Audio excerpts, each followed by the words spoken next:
Entras con una alarma, Ujú. en tu caso, en tu plano personal, te choca todavía. Es difícil aceptar que Sí. estás siendo incongruente con lo que quieres ser. Sí, y para eso ya pongo mucho buen humor, porque claro, si tú te laceras Okay. y te resistes y te peleas contigo, lo que te causas es la química de la mala vibra y de la mala sangre, que es literal, hormonas de estrés, de lucha, de tensión interna. Y eso me quita salud celular. Que aquí estábamos acá a Kevin, ¿verdad? Ajá, elogiándolo porque parece de 18 y tiene 28. Y él decía que sus células no envejecen o envejecen lento. Exacto. ¿Por qué? Porque cuando uno cuida su energía, está cuidando la armonía de todo su sistema y por lo tanto eso es salud radiante. ¿Qué hago yo? Te va a sonar grosero, pero mira el tono en el que te lo voy a decir. Cuando yo me sorprendo con una incongruencia, yo tengo una voz que neutraliza todo en mi cabeza, que es fuck you. Pero tiene que ser con ese tono. Es un tono amable, no puede ser un tono agresivo, violento, rabioso, hostil. Es un tono amable. ¿Y por qué? Es una voz de Monóxida, que es mi cofacilitadora, es una mona hecha de madera preciosa en Bali, en Indonesia, y ella es la que me ayuda en mis formaciones de oratoria. Como yo no puedo decir eso a alguien que se está diciendo fake news y autojuicios limitantes, yo cuando presento el curso le digo, miren a Monóxida, tiene el dedo así. Lo único que ella dice es fuck you, fuck you. Porque además eso es lo que yo sentí que la mona me dijo cuando yo entré a esa tienda de artesanos en Bali. Me miró y me dijo fuck you. ¿Me estás juzgando? ¿Qué me miras con esa cara? Y a mí me gustó tanto que yo compré la mona, me la llevé y luego la convertí en mascota de Kali Speaking Academy. Y la gente ama a Monóxida porque tiene humor, pero un humor que te dice, oye, no te hagas más víctimas, ¿eh? O sea, chequeo de congruencia, reality check, sal de tus excusas porque tus excusas se convierten en tus propios límites, pero lo haces con humor, no con tensión. Sí, además de que yo pienso que cualquier energía que tú le pones a algo te va a regresar. Entonces, Sí. si tú se lo estás poniendo con amor, pues te va a Amor y regresar humor. amor y humor. Amor y humor.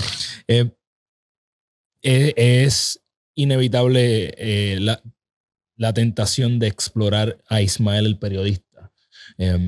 Cuando tú tuviste esa etapa de periodismo, cubriste noticias que fueron intensas, ¿verdad? Y a veces nosotros como espectadores sufrimos el impacto. Yo te confieso que yo llevo años alejado de las noticias para proteger mi mente más que todo, ¿verdad? Pero hay noticias que por más que tú quieras tratar de bloquearlas, van a llegar. Si no me equivoco, tú tuviste la oportunidad de cubrir cuando ejecutaron a Saddam Hussein, que Sí. fue algo impresionante. Entre otras cosas, ¿cómo tú trabajabas con ese tipo de noticias para no dejar que te impregnaran negativamente a ti? Mira, la verdad que el contagio emocional es complejo y es a veces inevitable, porque cuando tú reportas algo, es imposible esa falsa objetividad o neutralidad. Ay, sí, y la verdad es que yo creo que es muy difícil ser objetivos como seres humanos porque ninguno de nosotros describe el mundo tal cual es el mundo. El mejor de los esfuerzos que nosotros hacemos y conseguimos es describir el mundo tal cual somos nosotros. Entonces, hubo muchos eventos que a mí me tocó y muchas noticias desagradables que me tocó cubrir. Y yo siempre me hacía una pregunta. ¿Quieres tú ser parte únicamente del reporte o tú quieres ser parte del aporte de valor a raíz de este reporte que es la noticia, el suceso, los hechos? Y cada vez que me hacía esa pregunta digo, ok, después de reportar lo que ya saben y han escuchado antes, porque mi programa era a las 9 de la noche, cuando ya la noticia posiblemente se había dicho 1000 veces durante el día, ¿qué factor diferenciador traes tú a Cala como programa de entrevistas que te sientas que por lo menos has llevado esto a un nivel de posibles soluciones? Reflexiones en conversaciones de vanguardia que dejen una reflexión de qué deberíamos hacer para que esto no se repita en caso de que no representa lo mejor de una sociedad. Y yo quedé contento. Casi 6 años haciendo este programa, cuando yo busco el saldo de la mayoría de los shows o programas, yo digo, se cumplió esa misión de no solo reportar, sino también aportar valor desde el lado de la reflexión ética, desde la justicia, desde la luz, desde la alta conciencia, ¿qué podríamos hacer? Costó, porque claro, es un tipo de periodismo diferente. Yo tenía que llevar políticos, pero también quería llevar a escritores, a filósofos, a líderes como Deepak Chopra, que lo senté 2 veces en la mesa de CNN, a un John Maxwell, para que me hablara justamente de liderazgo. Entonces costó un poco, pero se logró. Se logró, definitivamente. Estamos aquí con una persona que está entonces llevando un aporte desde otra perspectiva. ¿En qué momento tú dices se acabó? O al menos pausamos. Ismael, el comunicador, desde ese punto de vista, no más por el momento. Yo soy de los que piensa que estos cambios parecen a veces radicales, pero vienen cocinándose por mucho tiempo, ¿verdad? Yo creo que todo va cambiando poco a poco hasta que llega un punto que entonces está la transición. ¿Cómo tú decides transicionar de Ismael, el periodista, a Ismael, la persona que tiene otra perspectiva espiritual, de liderazgo, etcétera? Yo creo que tomó 2 años y tienes razón de que aparentemente fue una sorpresa para mis televidentes de que yo lo anuncié a mitad de junio del 2016 y 15 días después fue mi último programa, el 1 de julio del 2016, hace 8 años. Pero tomó 2 años. Tomó 2 años porque era una decisión demasiado gigantesca. Una decisión que abandonaba y desmontaba un éxito profesional rotundo, grandioso, masivo, de todo lo que el ego humano quiere y anhela: estatus, poder, prestigio, reputación, dinero, fama.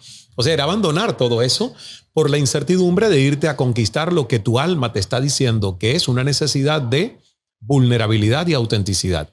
Yo sentí que el personaje, con tanta exposición mediática, estaba ganándole a la persona, me estaba robando espacio de ser Ismael, ¿ves? Hoy yo vivo en paz con Ismael. Hoy no hay personajes. El otro día don Francisco me entrevistó y me dice, ¿el personaje se parece a la persona o se distingue mucho? Le digo, no, ya no, disculpa. Ya no, porque ha habido mucho trabajo. ¿Ves? Hubo un momento donde yo sentía que eran 2. Cala, con una fachada y una máscara de aceptación social y de necesidad de validación social, e Ismael siendo otro. Entonces, eso a mí me agotó, me desgastó, me cansó. Yo creo que uno tiene que ser libre, viviendo bajo sus propios términos. Y mi interés de hacer la pausa en el periodismo tuvo 2 razones. Una, me hastié de la naturaleza torcida de muchos sucesos que a uno le toca reportar en exceso y saturar la psiquis de quienes te ven y te escuchan en exceso. Esa fue una razón. Y 2, Ismael quería una pausa de la sobreexposición para conocerse mejor como persona, para poder vivir sin el bombillito rojo de la cámara. Vi una vez un productor allí en CNN me dijo, es que ustedes los talentos no pueden vivir sin que se encienda el bombillito rojo de la cámara. Y wow, yo dije, es una manera de meternos a todos en un mismo saco. Es un buen experimento ver si yo puedo vivir sin el bombillito rojo de esa cámara y sigo sintiendo que hay valor en mí. ¿Ves? Y el experimento ha funcionado también, Carlos, porque han pasado 8 años. Yo siento que he crecido muchísimo como líder, como emprendedor, como persona que quiere tener una visión de qué quiere aportar como legado al mundo. ¿Ves? En 8 años yo creo que me he multiplicado porque he tenido la energía enfocada. Y también ese es un mensaje para muchas personas. Cuando tú tienes tu energía dispersa, no todo crece con igual velocidad. Pero cuando enfocas tu energía en un proyecto y apuestas por él, como dice Chris Gardner, Plan B sucks. Y yo tuve que hacer de Cala Enterprises y de ese proyecto de Ismael Cala el único plan, Plan A, y funcionó. ¿Sufriste en el proceso? ¿Te dolió tal vez perder a personas o perder a Cala, a ese personaje? ¿Cómo no? 2 años yo creo que duró el duelo. 2 años duró ese duelo donde yo me sentía desempleado. Y después de tomar la decisión y que ya no iba al estudio, me sentía en un vacío. Me sentía como huérfano. Perdí algo. Perdí además mi relación con mi equipo de trabajo, a quienes amaba, aún en mis fricciones editoriales con ellos. Perdí a mi audiencia porque sentí que les abandoné, aún con el discurso de 14 minutos que pronuncié, que a mucha gente le sirvió porque entendieron desde dónde yo tomaba la decisión, pero yo luego sentí que abandoné a millones de personas que tenían una cita o en el en vivo de las 9 de la noche, hora de Miami, o en la repetición a la hora del almuerzo al día siguiente, que muchos almorzaban o comían con el programa. Sí, dolió mucho. Decir lo contrario sería pura hipocresía y yo no me lo permitiría.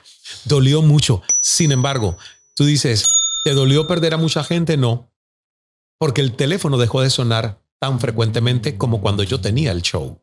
Y ahí me di cuenta que gané discernimiento en entender a quienes debía tener como amigos verdaderos y quienes otros eran simplemente moscas o insectos carroñeros que lo único que les importaba es llamar al Ismael por estar frente a él en esa silla y en esa mesa de CNN. Y eso no me dolió. Perder a toda esa gente fue liberador y catártico, porque ahí vinieron mis amigos. El teléfono siguió sonando solo, menos veces, pero solo con la gente que de verdad tú quieres tener en los momentos donde eres tu persona, no personaje.